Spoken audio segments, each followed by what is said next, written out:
Bismillahirrahmanirrahim. Assalamualaikum warahmatullahi wabarakatuh.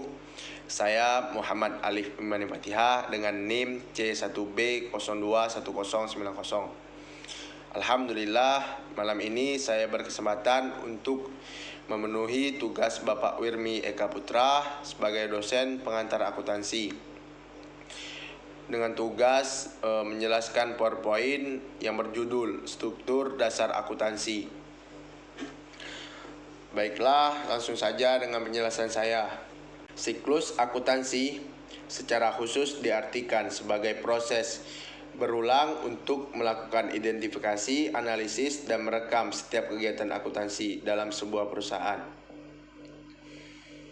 Siklus dalam kegiatan akuntansi ini terjadi dalam kurun waktu 1 tahun. Dalam kurun waktu tersebut, semua prinsip, kaidah, metode, hingga teknik-teknik dalam akuntansi digunakan untuk mencatat segala kegiatan akuntansi perusahaan.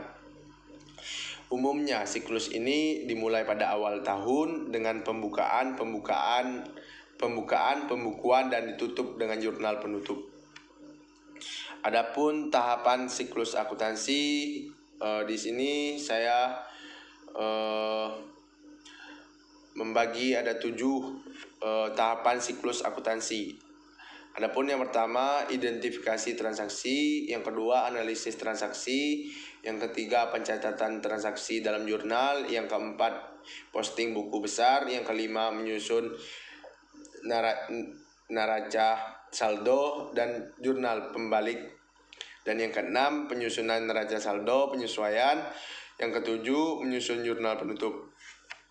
Adapun pengertian dari tahapan siklus akuntansi tersebut, yang pertama identifikasi transaksi. Setiap transaksi menjadi tahapan pertama dalam siklus ini.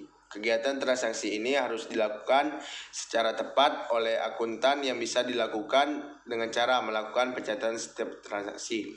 Yang kedua, analisis transaksi. Setelah tahapan identifikasi, akuntan kemudian harus melakukan analisis terhadap transaksi tersebut tentang pengaruhnya terhadap kondisi keuangan perusahaan. Sistem pencatatan akuntansi dalam perusahaan selalu menggunakan double entry system. Double entry system yaitu metode pencatatan transaksi keuangan yang dilakukan 2 kali, yakni pada sisi debit maupun kredit. Metode double entry system ini diperlukan untuk semua bisnis yang harus menghasilkan akun yang menghasilkan laba, rugi, dan neraca. Lanjut, menyusun neraca saldo dan jurnal penyesuaian. Tahapan selanjutnya dalam siklus akuntansi yang dilakukan oleh seorang akuntan adalah menyusun neraca saldo dan jurnal penyesuaian. Neraca saldo berisikan daftar saldo dari masing-masing rekening pada buku besar pada periode tertentu. Yang keenam, penyusunan neraca saldo penyesuaian dan laporan keuangan. Tahapan berikutnya dalam siklus akuntansi adalah penyusunan neraca saldo, penyesuaian, dan laporan keuangan. Neraca saldo dibuat dengan berdasarkan pada buku neraca saldo yang sudah dibuat sebelumnya dengan memperhatikan jurnal penyesuaian. Yang ketujuh, menyusun jurnal penutup. Tahapan terakhir dalam siklus ini adalah penyusunan jurnal penutup oleh seorang akuntan. Jurnal penutup ini disusun pada akhir periode akuntansi dengan cara menutup rekening nominal atau rekening laba rugi. Untuk menutup kedua rekening tersebut, caranya bisa dengan membuat nilai-nilai rekening tersebut. Lanjut dengan jenis-jenis laporan keuangan. Yang pertama, neraca. Jenis laporan keuangan sederhana ini berupa daftar sistematis yang terdiri dari aktiva, utang, dan modal pada tingkat tertentu yang bisa dibuat pada akhir tahun. Daftar ini tergolong sistematis karena neraca disusun oleh berdasarkan waktu urutan tertentu. Yang kedua, laporan laba rugi.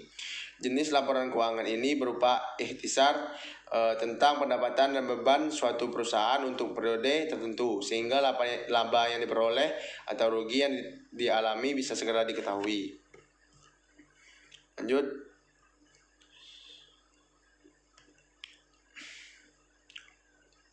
Laporan perubahan modal. Jenis laporan keuangan ini menunjukkan perubahan modal untuk periode tertentu, yaitu 6 bulan atau 1 tahun. Melalui laporan perubahan modal ini bisa diketahui berbagai penyebab perubahan modal selama periode tertentu. Berikut yang keempat, laporan arus kas. Jenis laporan keuangan ini biasa digunakan oleh para pemakai laporan keuangan untuk mengevaluasi perubahan aktiva bersih perusahaan, struktur keuangan, termasuk likuiditas dan solvabilitas dan kemampuan perusahaan untuk menghasilkan kas pada masa mendatang. Adapun tujuan umum laporan keuangan, yang pertama, tujuan umum laporan keuangan yaitu memberikan informasi keuangan perusahaan sehingga dapat digunakan untuk mengetahui kinerja perusahaan yang akan digunakan untuk pengambilan keputusan oleh manajemen di masa yang akan datang. Adapun karakteristik laporan keuangan, yang pertama, relevan. Laporan keuangan dikatakan relevan jika informasi yang disajikan dapat mempengaruhi keputusan ekonomi pengguna, yaitu membantu mereka dalam mengevaluasi kejadian di masa lalu dan masa kini. Dan yang kedua, dapat dipahami. Apabila pengguna laporan keuangan dapat dimengerti semua informasi yang akan disajikan, maka informasi tersebut bisa dikatakan dapat dipahami dan dimengerti untuk menghindari adanya miskomunikasi dalam membaca laporan keuangan. Dan yang ketiga, dapat dibandingkan. Karakteristik ini bertujuan untuk membandingkan laporan keuangan perusahaan antar periode untuk mengidentifikasi kecenderungan, posisi, dan kinerja keuangan, serta untuk mengevaluasi pada keuangan, kinerja, dan perubahan posisi keuangan secara relatif atau membandingkan laporan keuangan dengan periode yang lampau. Dan yang keempat, laporan keuangan ini bisa dikatakan andal apabila informasi yang disajikan dalam laporan keuangan bebas dan tak terikat dengan pengertian yang menyesatkan dan kesalahan material yang menyajikan semua fakta yang ada secara jelas dan jujur, serta informasi yang disajikan telah terverifikasi. Asumsi dasar laporan keuangan. Adapun asumsi dasar laporan keuangan yaitu ada 6. Yang pertama, dasar akrual. Berdasarkan asas ini, perusahaan harus menyusun laporan keuangan atas dasar akrual, kecuali arus kas. Menurut dasar ini, aktiva, kewajiban, equity, modal atau penghasilan, dan beban diakui pada saat kejadian. Yang kedua, asas cash basic atau dasar tunai. Dasar tunai mempunyai maksud bahwa pendapatan dan biaya diakui pada saat penerimaan atau pengeluaran uang kas. Yang ketiga, asas kesatuan usaha. Konsep entitas atau kesatuan usaha mempunyai pengertian bahwa laporan keuangan akan digunakan baik oleh suatu organisasi atau bagian dari organisasi yang berdiri sendiri maupun terpisah dari organisasi lain atau individu lain.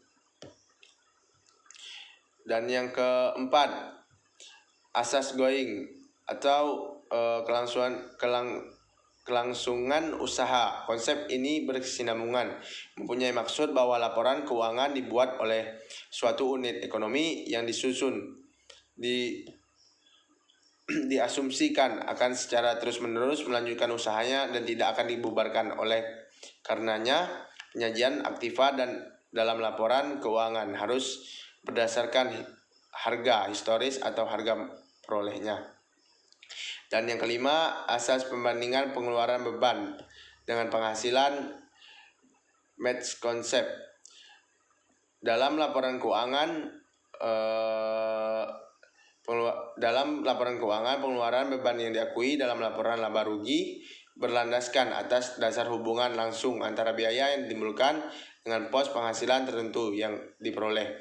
Proses yang biasanya disebut dengan pengkaitan biaya dengan penghasilan melibatkan secara bersamaan atau gabungan antara penghasilan dan beban. Dan yang terakhir 6. Asas harga perolehan. Asas ini menetapkan bahwa harta atau jasa yang dibeli atau diperoleh harus dicatat atas dasar biaya yang sesungguhnya. Meskipun pembeli mengetahui bahwa harga mungkin masih bisa ditawar, tapi barang atau jasa yang dibeli akan dicatat berdasarkan harga yang disepakati dalam transaksi tersebut. Baiklah, itu saja yang mungkin bisa saya jelaskan dalam PowerPoint saya.